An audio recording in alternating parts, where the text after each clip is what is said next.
Crabbe's Journal 3.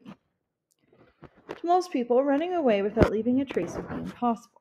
They leave breadcrumbs behind them, clues fall in from them like scent. I was lucky. My father had taken me camping with him a few years earlier. It was the only other trip we'd done together. I guess it was supposed to make up for all the years when he didn't know I existed. Anyway, I overheard him telling a friend about the scenery before he'd forgotten the name of the lake and everything else about the trip. I was certain they never had managed their weak and unathletic son would ever run off to the woods. I knew how to get to the lake and where we had put in that summer. There was a fishing lodge called Ithaca Camp on the shore of the lake, a bunch of cabins owned by a fat, friendly Greek with 8 kids and a collie. You could launch a boat or canoe there for $2, and at the edge of the camp, a flat, calm river meandered into the lake. I knew that a side road crossed that river about half a mile upstream from Ithaca Camp. If I could hide the car in the bush near the bridge, get downriver past the camp and across the lake before dawn, I would simply vanish. It'd be like crossing the magic threshold in a myth. Once I'd worked this out over a period of a year or so, the rest was easy. So in the early spring of my final year, I began to get serious about the preparations. My father had stored all the camping stuff he'd bought for our glorious weekend in the wilds in a corner of the basement.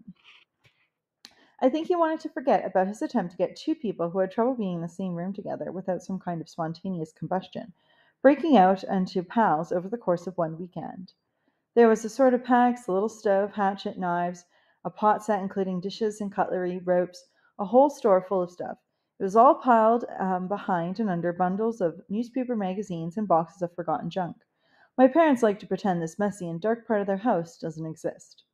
When they were out one night, I went down and lugged the gear I wanted up to my room over the garage.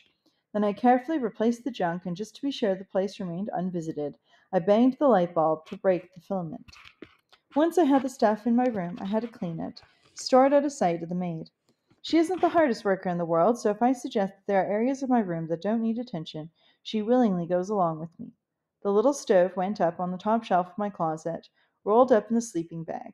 The pot set and hatchet went into the big steamer trunk that I keep all my unused sports equipment in. The trunk is hardly ever opened because I'm not very sporty.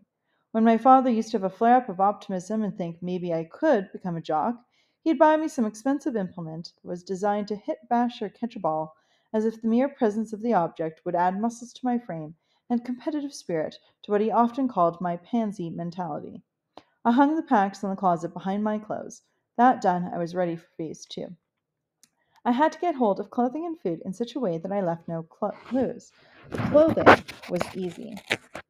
I picked out some old t-shirts, sweaters, socks, underwear, and jeans, gave them to my mother, and told her they were no good.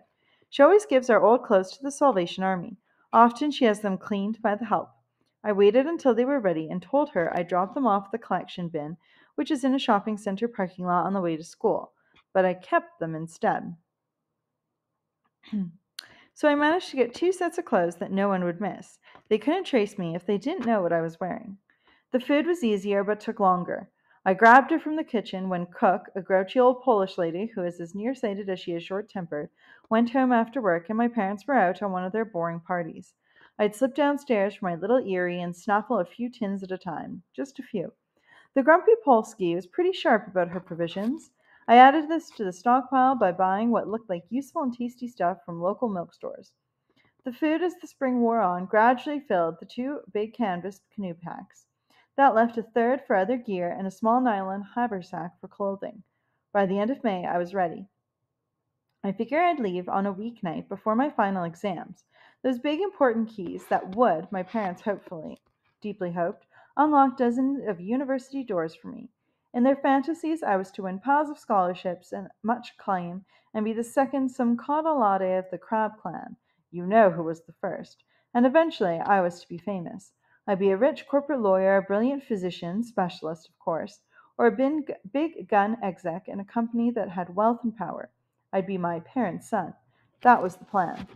But I would not even write those phony and moronic exams. I would slip quietly behind the curtain of the forest. I'd show them. By God, I'd show them all.